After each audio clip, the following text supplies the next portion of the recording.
Hi hello అమ్మ వాళ్ళ ఇంట్లో గోబీ రైస్ రెసిపీ.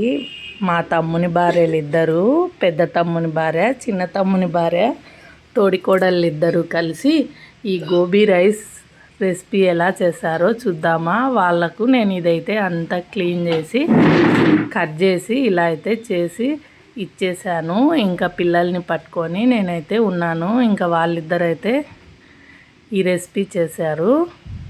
చాలా బాగా చేశారు. అయితే వేడి నీళ్ళల్లో కడిగేసి పక్కకు పెట్టుకున్నారు. నేను మాత్రము నా చిన్న తమ్ముని కొడుకుతోనూ ఇంకా నా పెద్ద తమ్ముని కొడుకుతోనూ టైం స్పెండ్ చేస్తూ అలా ఫోటోలు తీసుకుంటూ ఉన్నానన్నమాట.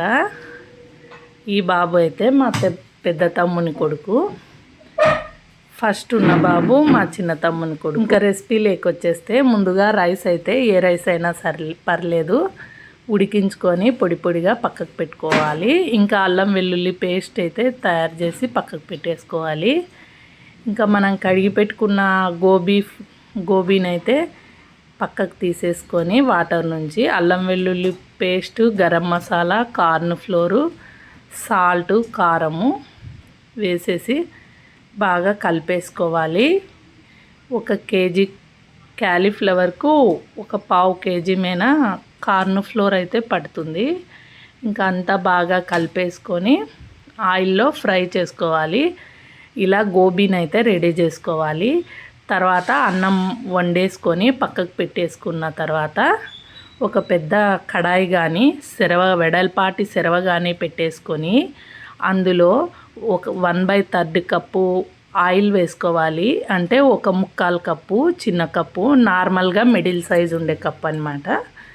ఆయిల్ తీసుకొని అందులో పొడవుగా తరిగిన ఆనియన్స్, పచ్చిమిర్చి వేసి చిల్లీ సాసు ఇంకా సోయా సాసు ఈ 2 సాసులను వేసేసి బాగా ఫ్రై చేసుకుంటూ ఉండి ఇంకా తర్వాత రైస్ని గోబీని కలిపేసుకొని ఇలా కలిపేసుకోవడమే అన్నమాట. గోబీ రైస్ అయితే చాలా బాగుంది. ఇంకా అందులోకి అయితే పన్నీర్ కర్రీ చేశారు. ఇంకా మేమందరము కూర్చొని గోబీ రైస్ అయితే తింటున్నాము. చాలా బాగుంది. ఇంకా మా అమ్మ అయితే అత్తరాసలకైతే పాకం పడుతోంది. ఊరికి పాకం తీసుకెళ్ళచ్చు లేదా కాల్చైనా ఇస్తాను అని పాకం అయితే చేస్తూ ఉంది. ఇంకా పిల్లలందరూ ఉన్నారు. మా అక్క పిల్లలు, మా తమ్ముని పిల్లలు అందరూ ఆడుకుంటూ అలా టైం స్పెండ్ చేస్తూ టీవీ చూసుకుంటూ ఉన్నామన్నమాట. ఇంకా అయితే భోంచేసుకొని అయితే మేము ఇంటికైతే బయలుదేరాము. ఇంకా అంతే అండి. వీడియో లైక్ చేయండి, షేర్ చేయండి, సబ్స్క్రైబ్ చేసుకోండి. బాయ్.